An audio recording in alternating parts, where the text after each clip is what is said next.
আসসালামু আলাইকুম। কি অবস্থা সবার? আশা করছি সবাই ভালো আছেন। আমরাও আল্লাহর রহমতে আলহামদুলিল্লাহ ভালো আছি। রান্না করার জন্য আমি সব কিছু রেডি করে নিচ্ছি। আজকে হচ্ছে মাছ রান্না করব, তবে 3 পিস মাছ আছে। যেহেতু 3 পিস মাছ আলাদা আর কি রান্না করব, তো ভাবছি যে আজকে হচ্ছে সবজি টবজি দিয়ে একসঙ্গে রান্না করব। এটা আমি আসলে রাতের জন্য রান্না করছি। আজকে দুপুরে তেমন একটা রান্না বান্না করা হয়নি, আমি রাতের জন্য রান্না বান্না করছি। একটু ব্যস্ত ছিলাম আজকে দুপুরে, কারণ হচ্ছে ঈদ সামনে, বাসায় যাব, একটু গোছগাছের ব্যাপার রয়েছে। তো সব কিছু একটু গুছিয়ে রাখতে আসলে অনেকটা সময় পার হয়ে গিয়েছিল। আর দুপুরে তেমন কিছু রান্না করা হয়নি, কোনো কিছু দিয়ে আসলে চলে গেছে দুপুরটা। তো ভাবছি যে দুপুরটা তো এভাবে পার করলাম, তো রাতে তো এভাবে পার করা যাবে না, রাতে তো একটু কিছু রান্না করতেই হবে। সেজন্য হচ্ছে মাছ ছিল 3 পিস মাছ, আর হচ্ছে একটা বেগুন, 1.5টা টমেটো আর কিছু ছোট আলু রয়েছে। তো এগুলো দিয়েই আজকে রান্না করব। বেগুনটা আর হচ্ছে টমেটোটা কেটে নিলাম, তারপর ছোট ছোট আলুগুলো কুচি কুচি করে কেটে নিলাম। সব কিছু কেটে নিয়ে পরিষ্কার করেছি। কিছুটা অনেকটা পেঁয়াজ নিয়েছি, কাঁচামরিচও অনেকটা নিয়েছি, আর হ্যাঁ, আমি একটু জিরা মশলা বেটে নিয়েছি আর একটু ধনিয়ার গুঁড়া দিয়ে দিয়েছি। তো সব কিছু এই তো হাতে সুন্দর করে মেখে নিয়েছি।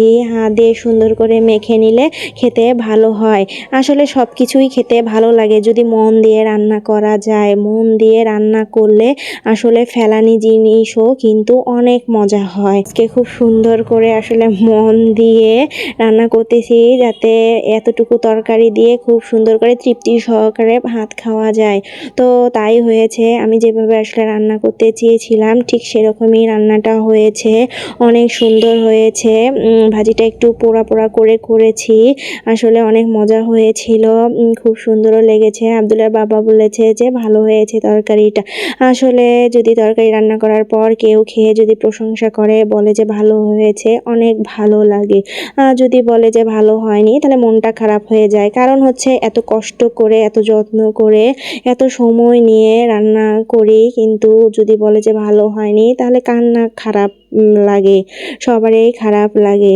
তো যাই হোক, এদিকে কথা বলতে বলতে আমার মাছের ভাজিটা প্রায় হয়ে গেছে। মাছের ভাজি তো না, আসলে সবজি দিয়ে মাছের চচ্চড়ি।